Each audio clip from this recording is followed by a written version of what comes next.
Hello बच्चों, welcome back to my channel mission IIT JEE. हम sequence and series के आज कुछ और नए क्वेश्चंस को देखते हैं। ये है हमारे पास जेईई एडवांस 2013 का क्वेश्चन, जिसमें बोल रखा है a pack contains n cards numbered from 1 to n। Two consecutive numbered cards are removed from the pack and the sum of the numbers on the remaining cards is 1 to 24. If the smaller of the numbers on the removed cards is k, then find the value of k minus 20। जब हम इसे first time पढ़ते हैं तो पढ़ते पढ़ते हमें ऐसी सी फीलिंग आती है कि शायद ये क्वेश्चन परम्यूटेशन एंड कॉम्बिनेशन से रिलेटेड है। लेकिन जब हम क्वेश्चन को पूरी तरह पढ़ लेते हैं तो हमें समझ में आता है कि इसके अंदर परम्यूटेशन कॉम्बिनेशन का ऐसा कोई रोल हमें दिखाई नहीं दे रहा है। ये question purely sequence and series से ही रिलेटेड है। अब अगर हम क्वेश्चन की पहली लाइन को जब पढ़ते हैं तो इन्होंने क्या बोल रखा है कि हमारे पास एक पैक ऑफ कार्ड है जिसमें सारे ही जो हमारे पास कार्ड्स हैं उनके ऊपर 1 से लेकर n तक के नंबर प्रिंटेड हैं। अब सेकेंड लाइन में ये बोल रहे हैं कि 2 consecutive numbered cards are removed from the pack, मतलब उस पर्टिकुलर पैक में से जिसमें 1 से लेकर n तक के नंबर प्रिंटेड हैं अलग अलग पैक कार्ड के ऊपर, उनमें से 2 कॉन्सिक्यूटिव कार्ड्स को निकाला गया है। और बोल रहे हैं कि जब उन दोनों कार्ड्स को निकाल लिया गया है तो बचे हुए जो कार्ड्स हैं उनका सम 1224 आ रहा है। ये हमारे पास दूसरी कंडीशन हो गई। अब तीसरी कंडीशन में क्या बोल रहे हैं, if the smaller of numbers on the removed card, मतलब जो 2 कार्ड निकाले गए थे उनमें से जो स्मॉलर नंबर है वो नंबर लेट से अगर k बोल रखा है इन्होंने, तब इन्होंने हमसे पूछा है कि find the value of k minus 20। अगर आप क्वेश्चन को बहुत ही अच्छे से पढ़ते हैं तो सब चीज अपने आप से ही इन्होंने हमें समझा रखी है। तो हम क्वेश्चन को स्टार्ट करते हैं बिल्कुल बेसिक से। हमने सबसे पहले जो हमें ये जो कार्ड्स हैं इनकी जो नंबरिंग कर रखी है लाइनिंग में, उनको लिख लेते हैं। तो जो कार्ड्स हैं उनके ऊपर नंबरिंग किस तरीके से कर रखी है, 1 2 3 4 up to n-2, n-1 and n। ये सारे के सारे हमारे पास n नंबर ऑफ कार्ड्स हो गए हैं और सारे ही नंबर्स पर डिफरेंट कंप्लीट नंबर्स, मतलब नेचुरल नंबर्स की फॉर्म में नंबर्स रिप्रेजेंट कर रखे हैं। अब यहां पर हमें जो सेकंड कंडीशन दे रखी है जिसमें 2 कॉन्सिक्यूटिव कार्ड्स को हटाया गया है और बचने वाले कार्ड्स का सम 1224 बताया गया है, उस कंडीशन को हमें इक्वेशन की फॉर्म में लिखना है। जब हम इस कंडीशन को अपने दिमाग में सोचते हैं तो हम समझ पा रहे हैं कि जो 2 कार्ड कॉन्सिक्यूटिवली हटाए गए हैं, यही कंडीशन सबसे इंपॉर्टेंट है जो कि आपको अच्छे से सोचनी है। ये जो 2 कॉन्सिक्यूटिव कार्ड्स को हटाया गया है वो कार्ड कोई से भी हो सकते हैं, लेकिन कैसे रहेंगे वो हमेशा कॉन्सिक्यूटिव। तो अगर हमें कंडीशन का एक्चुअली ना पता हो तो हम हमेशा एक्सट्रीमिटीज वाले पॉइंट्स को लेते हैं कंडीशन को बनाने के लिए। तो हम समझ पा रहे हैं कि जो हमारे पास ये जो सम दे रखा है बचे हुए कार्ड्स का 1224, ये जो वैल्यू बता रखी है, ये वैल्यू एक्सट्रीमिटीज पॉइंट्स के बचे हुए कार्ड के लिए वैलिड हो जाएगी। वो कैसे, मतलब हम कहना चाह रहे हैं कि ये जो हमारे पास नंबर ऑफ कार्ड्स हैं, अगर हम बोल दें कि जो सबसे कम नंबर वाले जो कार्ड्स हैं अगर इन दोनों को हटा दिया जाए और जो सबसे ज्यादा नंबर वाले जो कार्ड्स हैं अगर इनको हटा दिया जाए, तो दोनों ही कंडीशन के अंदर भी अगर हमारे पास ये 1224 अगर अमाउंट बच रहा है तो बाकी सारी कंडीशन के अंदर भी हमारे पास 2 कोई भी कॉन्सिक्यूटिव कार्ड हटाने के बाद सम इतना बचेगा। अगर ये कंडीशन हमें समझ में आती है तो हमारे लिए सारा का सारा क्वेश्चन बहुत इजी हो जाता है। इसी एक्सट्रीमिटीज वाले पॉइंट्स को ध्यान में रखते हुए हम आगे प्रोसीड करते हैं तो हम देख पाएंगे कि इसकी जो वैल्यू होगी वो always greater than equal to रहेगी अगर हम ये जो 2 एक्सट्रीमिटीज वाले जो पॉइंट्स हैं या जो कार्ड्स हैं जिनकी वैल्यू ज़्यादा है उनको अगर हटा देते हैं तो हमारे पास सम बैठेगा 1 + 2 + 3 + 4 अप टू n-2, और ये जो सम होगा हमेशा लेस देन इक्वल टू रहेगा अगर हम स्टार्टिंग के इन दो पॉइंट्स को, अगर इन दो कार्ड्स को अगर हटा देते हैं और रिमेनिंग वाले कार्ड्स को सम अप कर देते हैं। ये कॉन्सेप्ट समझना बहुत ज़्यादा जरूरी है कि आखिर हम ये कंडीशन किस तरीके से लेकर आ रहे हैं। हमें जब कोई कंडीशन एग्जैक्टली नहीं बता रखी होती है तो हम एक्सट्रीमिटीज के पॉइंट्स को ध्यान में रखकर कंडीशन को बनाते हैं, एक स्मॉलेस्ट के लिए और एक लार्जेस्ट के लिए। वही कंडीशन को हमने अपने दिमाग में रखा कि कॉन्जिक्यूटिव दो कार्ड जो हैं, एक बार तो हमने सबसे बड़े वाले नंबरों से हटा दिए और एक बार हमने सबसे छोटे नंबर वालों से हटा दिए। जैसे ही हमने करा तो हमारे पास ये दो कंडीशन आ गई।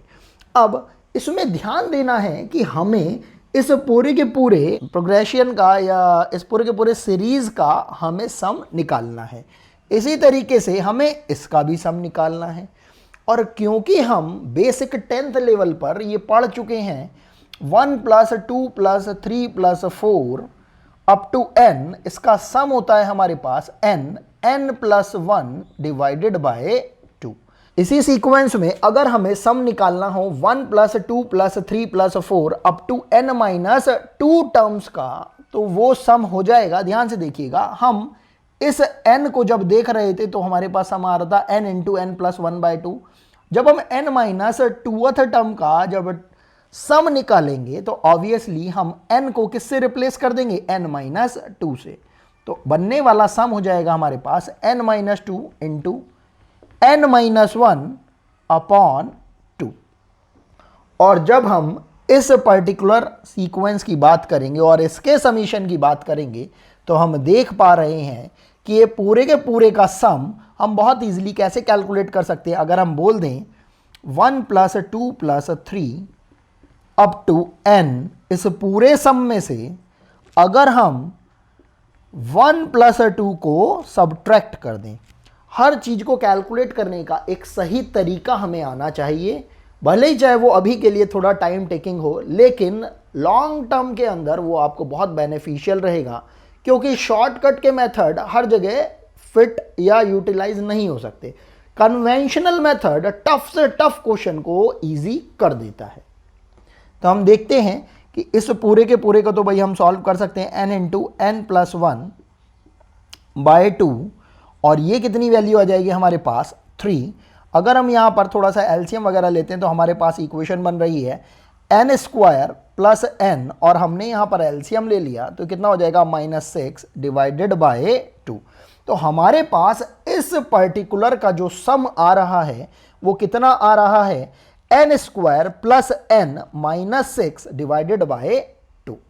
इस चीज को हम ध्यान में रखते हुए यहां अपनी कंडीशन में अप्लाई करते हैं तो हम देख पा रहे हैं हमारे पास वैल्यू आ रही है 1224 is greater than equals to, यहां से हमारे पास इस n-2 वाली सीरीज का सम आ रहा था, इसको भी हम मल्टीप्लाई कर लेते हैं तो वैल्यू आ जाएगी हमारे पास n² -3n + 2 डिवाइडेड बाय 2। तो वैल्यू हो रही है हमारे पास n² -3n + 2 डिवाइडेड बाय 2, और लेस देन इक्वल टू वाली कंडीशन आ रही है हमारे पास n² + n -6 डिवाइडेड बाय 2। अब हम करते क्या हैं कि दोनों ही कंडीशंस को अलग अलग अब हम सॉल्व करने की कोशिश करते हैं, लेस देन इक्वल्स टू वाली and greater than equal to वाली भी। तो जब हम सॉल्व करते हैं तो हमारे पास इक्वेशंस बनकर आती हैं n² -3n -2446 less than equals to 0 and n² + n -2454 greater than equals to 0। और जब हम इन दोनों ही कंडीशंस को थोड़ा सिंप्लीफाई करते हैं और n की कॉमन वैल्यू को कैलकुलेट करते हैं तो हम पाते हैं कि हमारे पास कंडीशन आती है n greater than equals to 49 and less than equals to 51। यहाँ से हम n की वैल्यू निकाल सकते हैं कि n की हमारे पास वैल्यू आ जाएगी 50। अगर हम n की वैल्यू 50 ले पा रहे हैं तो n की इस वैल्यू का यूज़ करके हम अपनी k की वैल्यू को कैलकुलेट करेंगे। वो कैसे, हम देखते हैं।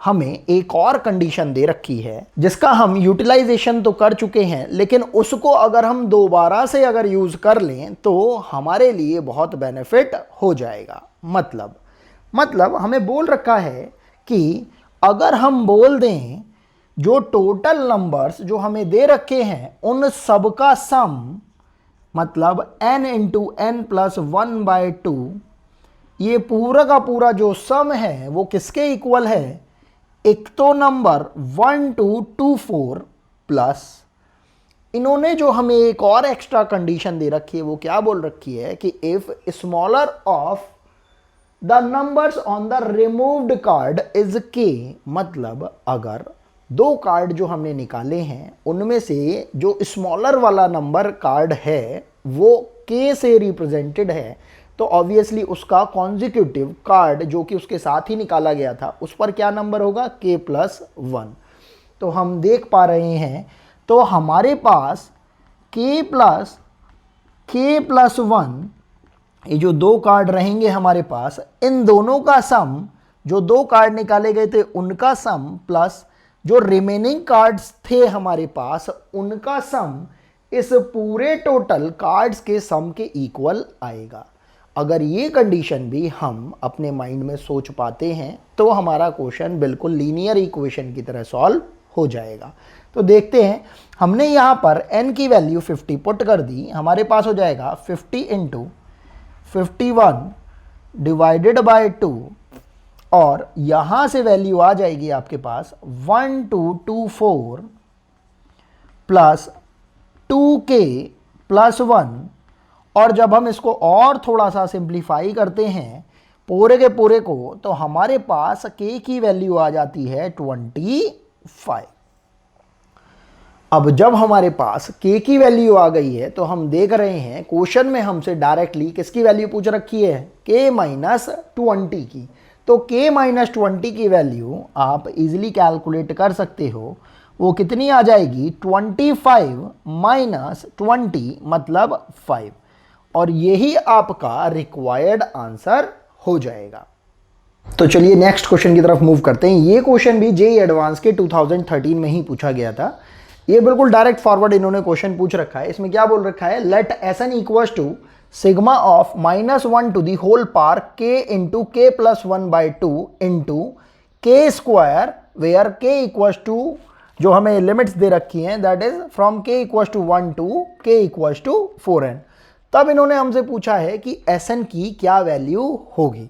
अब ये क्वेश्चन इन्होंने मल्टीपल चॉइस की फॉर्म में पूछा था, तो इसका एक आंसर हो सकता है, दो आंसर हो सकते हैं, तीन आंसर हो सकते हैं, और चारों के चारों आंसर भी हो सकते हैं।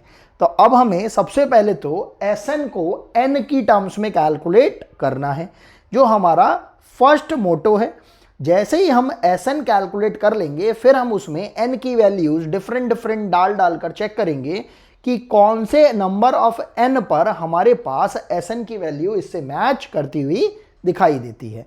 तो हमने सिंपल से सबसे पहले अपने इस Sn को उठा लिया और हमने इसके अंदर ये जो सिग्मा है इसकी वैल्यूज को पुट करना स्टार्ट कर दिया। तो हम देखते हैं कि जब हमने k equals to 1 value put करी तो हमारे पास एक्सप्रेशन के अंदर वैल्यू आ रही है 1 इंटू 1 प्लस 1 मतलब 2 डिवाइडेड बाय 2 मतलब 1, मतलब ये -1 रह जाएगा, इंटू k स्क्वायर मतलब 1 का स्क्वायर मतलब 1। तो यहां पर हमारे पास वैल्यू कितनी आ रही है, k इक्वल्स टू 1 पुट करने पर -1, ये हमने लिख लिया है।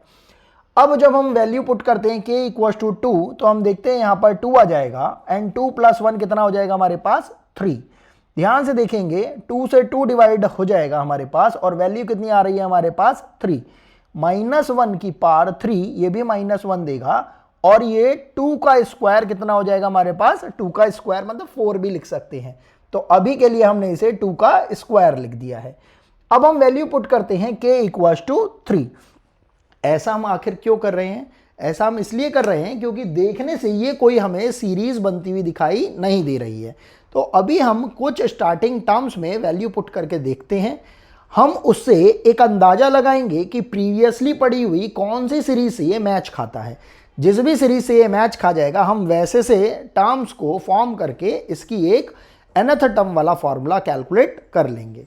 तो हमने क्या करा, k इक्वल टू जब 3 वैल्यू पुट करी तो ये कितना हो जाएगा 3 इंटू 3 + 1 बोले तो 4, तो 3 इंटू 4 डिवाइडेड बाई 2, तो ये कितना आ जाएगा 6, -1 की पावर 6 बोले तो ये प्लस हो जाएगा, और यहां पर ये हमारे पास कितना आ जाएगा 3 का स्क्वायर। तो हम देख रहे हैं यहां पर कितना आ जाएगा 3 का स्क्वायर। इसी तरह हमने 4 वैल्यू रखी, 4 इंटू 5 डिवाइडेड बाई 2, तो 10 हो जाएगा ये हमारे पास, तो ये भी हमारे पास कितना हो जाएगा प्लस का 4 स्क्वायर। इसी तरह हमने 5 वैल्यू रखी, तो 5 इंटू, हम देख पा रहे हैं, देखिए पहली 2 टर्म्स तो हमारे पास नेगेटिव आई हैं, बाकी 2 टर्म्स हमारे पास पॉजिटिव आ रही है। इसके आगे वाली और टर्म्स देख लेते हैं कि ये कोई पैटर्न फॉलो तो नहीं हो रहा है। 5 रखा तो 5 इंटू 6 डिवाइडेड बाई 2, तो ये कितना हो जाएगा 15, तो अगेन ऑड टर्म बन रही है। यहां पर फिर से हमारे पास कितना आ जाएगा माइनस का 5 स्क्वायर। 6 रखते हैं तो 6 इंटू 7 डिवाइडेड बाई 2, तो 3 इंटू 7 21, अगेन हमारे पास ये नेगेटिव पावर बन रही है, तो मतलब नेगेटिव की ऑड पावर बन रही है। ये हो जाएगा हमारे पास -6 स्क्वायर। इसके बाद एक बार 7 और पुट करके देखते हैं। हम देखते हैं 7 इंटू 8, जब हमने k की वैल्यू 7 रखी तो कितना हो रहा है 7 इंटू 8 डिवाइडेड बाई 2, तो 7 इंटू 4 हो रहा है 28, मतलब इवन पार है। तो यहां से भी वैल्यू हमें कैसी मिलती आ रही है, हमें जो पार मिल रही है यहां पर इवन मिल रही है, उससे ये वैल्यू क्या हो जाएगी पॉजिटिव। तो साइन कैसा हो जाएगा पॉजिटिव। तो हम देख पा रहे हैं कि एक तरह का ये पैटर्न फॉलो यहां पर हो रहा है। कहां तक हो रहा है, यहां पर नंबर ऑफ टर्म्स n नहीं दे रखी, कितनी दे रखी हैं 4n दे रखी हैं। तो अभी के लिए हमने इसको एज इट इज छोड़ दिया है, हम पैटर्न बनाने की कोशिश कर रहे हैं। तो अब हम देखते हैं, यहां पर ध्यान से देखेंगे, अगर आप इस 1 को 1 स्क्वायर लिख देते हैं और इसका अगर इसके साथ एडिशन करके भी देखते हैं, तो ऐसा कोई यूटिलाइज्ड फॉर्म इसमें नहीं दिख रहा है, क्योंकि इसकी वैल्यू आएगी 5 और इसकी वैल्यू आ रही है 25 और इसकी वैल्यू आ रही है 36 + 25 मतलब 61। तो उसमें से इन तीनों में से कुछ कॉमन लेते हुए नहीं दिख पा रहा है। इसको थोड़ा सा और हम डिफरेंटली सोचते हैं, अगर हम पेयरिंग कर दें 1 स्क्वायर की 3 स्क्वायर के साथ और 2 स्क्वायर की 4 स्क्वायर के साथ, तो हमारे पास रिजल्ट कुछ ऐसा सा बन रहा है 3 स्क्वायर माइनस 1 का स्क्वायर प्लस 4 स्क्वायर माइनस 2 का स्क्वायर। अभी हम इसको ही सॉल्व करने की कोशिश करते हैं। तो अगर हम इनका कॉम्बिनेशन बनाकर देखते हैं, तो इनका कॉम्बिनेशन हम देख पा रहे हैं ये हो रहा है हमारे पास 3 - 1 इंटू 3 + 1, और इसका कॉम्बिनेशन बन रहा है हमारे पास 4 - 2 इंटू 4 + 2। तो हम देख रहे हैं यहां पर ये हमारे पास 2 आ रहा है, और इसको अभी के लिए हमने 3 + 1 एज इट इज ही लिखा। यहां से भी हमारे पास आ रहा है 2 इंटू 4 + 2। हम देख रहे हैं कि दोनों ही टर्म्स में से 2 हमारे पास कॉमन आ रहा है। अब अगर यही पैटर्न को फॉलो करके हम 5 स्क्वायर को 7 स्क्वायर के साथ और 6 स्क्वायर को 8 स्क्वायर के साथ अगर कंबाइन करते हैं, तो हमारे पास एक्सप्रेशन तो कुछ इस टाइप का सा आएगा कि 7 square minus 5 square and 8 square minus 6 square. यहां पर भी जब आपने a + b into a - b, a square minus b square का फॉर्मूला लगाया, तो ये कुछ हो जाएगा हमारे पास 2 इंटू 7, हाँ मतलब एक स्टेप हमने आगे जंप कर दिया, तो हम बोल सकते हैं इसको 7 - 5 इंटू 7 + 5, और इसी तरीके से इसको बोल सकते हैं 8 - 6 इंटू 8 + 6। इसको थोड़ा और सिंप्लीफाई अगर हमने किया, तो ये हमारे पास आ रहा है 2 इंटू 7 + 5, और उसी तरीके से ये हमारे पास आ रहा है 2 इंटू 8 + 6। अब कुछ बच्चों के माइंड में एक क्वेश्चन ये आ सकता है कि आखिर हम जो सब्ट्रैक्शन वाली टर्म थी उसको तो सब्ट्रैक्ट करके लिख रहे हैं, एडिशन वाली टर्म्स को नहीं लिख रहे हैं। आखिर हम इसे इसलिए नहीं लिख रहे हैं, अगर आप ध्यान से देखेंगे ये 2 तो हमारे पास कॉमन आ जाएगा सारी ही टर्म्स में से, जिसको हमने बाहर ले लिया, और बची हुई टर्म्स को जैसे ही हम लिखते हैं तो हम देख पा रहे हैं कि हमारे पास जो बची हुई टर्म्स हैं वो हमारे पर्टिकुलर n की पोजीशन वाले टर्म को, नंबर को दिखा रहे हैं। मतलब अगर हमने स्टार्टिंग में टोटल 8 टर्म्स को यहां पर Sn से रिप्रेजेंट किया k की वैल्यू पुट करके, तो जब हम 2 को कॉमन लेते हैं तो हमारे पास वो 8 की 8 डिजिट्स 1 2 3 4 5 6 7 8 करके आ रही हैं। अगर इसी सम को हम आगे तक एक्सटेंड कर देते हैं तो अल्टीमेटली हमारे पास सबसे लास्ट में 4n आएगा ही आएगा। अब ऐसे में अगर किसी बच्चे को ये पर्टिकुलर इम्पॉर्टेंट स्टेप अगर नहीं समझ में आता है तो कोई दिक्कत की बात नहीं है। वो जब यहाँ पर एडिशन करने की कोशिश करेगा तो यहाँ पर आएगा 4, यहाँ पर आएगा 6, यहाँ पर आएगा 12 और यहाँ पर आ जाएगा 14, और इसी तरीके से नंबर आगे बढ़ता जाएगा। लेकिन इस 4 6 अगर हम यहाँ पर देखें, ये हो जाएगा 4 6 12 एंड 14, इसमें से भी अगर वो 2 कॉमन लेगा तो उसके पास जो नंबर आएगा 2 3 6 7, तो आप देख पा रहे हो इस 2 3 6 और 7 का कोई कॉम्बिनेशन सा बनता हुआ दिखाई नहीं दे रहा है। इसीलिए बहुत सारी कैलकुलेशंस हमें अपने माइंड में भी करनी पड़ती हैं, और वो कैलकुलेशन जब हमने अपने माइंड में करी तो हमें समझ में आया कि यहाँ पर इस a प्लस बी वाली टर्म को ऐड करने का कोई फ़ायदा नहीं है। इसीलिए ये जेई का क्वेश्चन काफ़ी अच्छा और ट्रिकी माना जाता था। हमने क्या करा, इस एक्सप्रेशन को देखा और इसमें सिंपल से n टर्म्स के सम का फॉर्मूला लगा दिया। हमें पता है